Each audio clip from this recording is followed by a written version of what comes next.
Congratulations, I guess, because it's almost the year anniversary for Love and Hate. Yeah, it is. It's about 11 months since it was out. Yeah. So, and I'm having a good time promoting it and traveling with it. I was thinking about, you're touching on a lot of big themes on this record.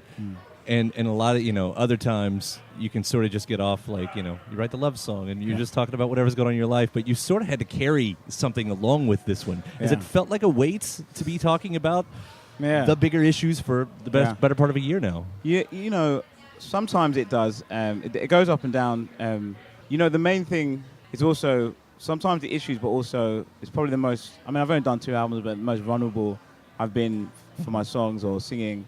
So sometimes when I'm feeling a bit shy, and I go on stage, I kind of don't want to sing all the songs. Sometimes it's like I'm too feel naked out here, Right.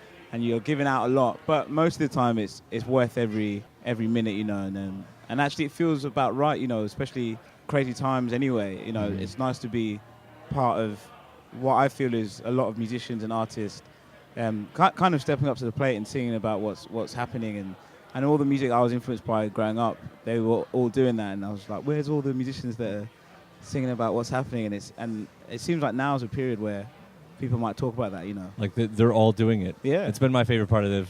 That's a weird thing to say. Yeah, I know what you mean, though. I think I know what you're going to say. Yeah, it's just we would rather it not have to get to that. Exactly, yeah. But as far as music goes, I've always been attracted to the more passionate thing that's reaching out, that usually has a message involved in it too. Yeah. And when you're put on a stage like Bonnaroo, which is where we are right now, I guess you go into the venue, a club or whatever, and you've got a crowd that's coming to see you, and they sort of know what they're in for. Yeah. For the topic of discussion. Yeah. Where out here, it's not exactly like that. You know, and I don't know. Do you find the challenge? Are you hoping to get something across, or are you just here to have a good time? Yeah, no, that's interesting. I definitely am hoping to get something across, and you do feel the difference, especially because we've been on a tour, a US tour, and there's been a few festivals dotted in and around there, and sometimes you get stuck in your groove, you get relaxed and complacent, and then you do a festival like, oh, actually I've still got, not everyone's like necessarily into the music, and you have to work a little bit harder, and you're trying to bring people in and kind of showcase yourself, But I like the challenge, and it keeps you on your toes, and it's definitely a different experience playing a festival, but a good one, Yeah. And then a bonus is getting to see those other bands as well. So, yeah. Because I know that otherwise you're stuck in the van and it's, get ready, wait, hurry up and wait, play the show and go. I have heard about, the certain things with this record. Like, first off, there was a scrapped record, I guess, at the beginning. Yeah, it was, yeah. Do those songs exist or will exist in any other versions, or, I think they will, yeah. As I'm getting, learning more about songwriting, you realize that, no, there's no wasted idea. And sometimes I'll be on my guitar and start thinking I'm writing a new song. I'll be like, oh, I remember this one.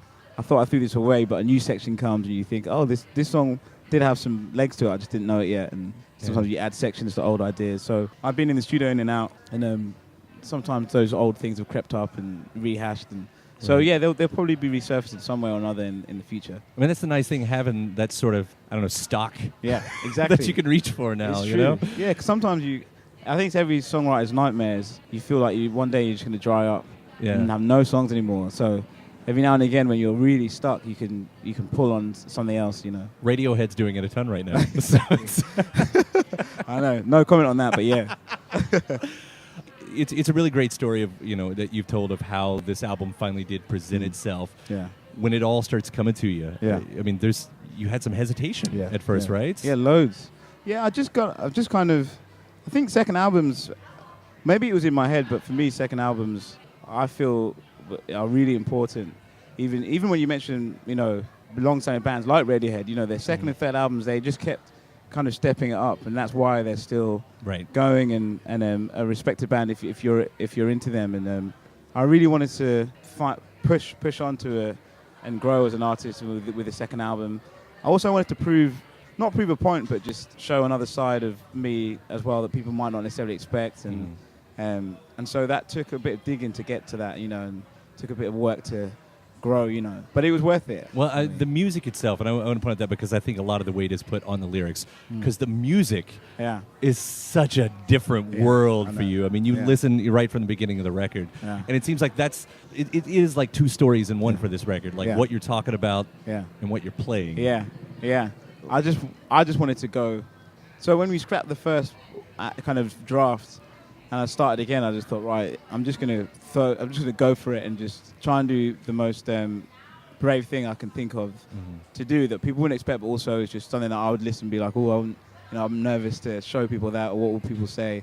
So that came through in the music and the guitar playing, the length of the songs, and I just thought, I'm gonna try and make a statement. Whether people like it or not, I'm just gonna, at least they can say, well, he made a statement, and that's lyrically too, but musically was something I wanted to do as well. Well, it looks like it's built for the live show. Yeah. An album like this. So it's fun. Yeah. It's really cool. And congratulations. It's been really fun to hear the things on the Get Down and Big Little Lies, you know, what they've done with those songs. Yeah, it's been cool, especially over here. It's been, people have been coming to gigs through those TV things, so I'm definitely an advocate for that. I mean, I'm sure some artists aren't, but for me, it gives me an avenue and a platform, that, especially with long songs, and it's hard to get on the radio sometimes, so it's given me a massive platform, so it's cool. As a fan, it's just fun, when you're flipping around and then there it is. So, congratulations on everything, Michael. It's really great talking to you. Thanks, thanks for having me. We'll see you around. Cool. All right.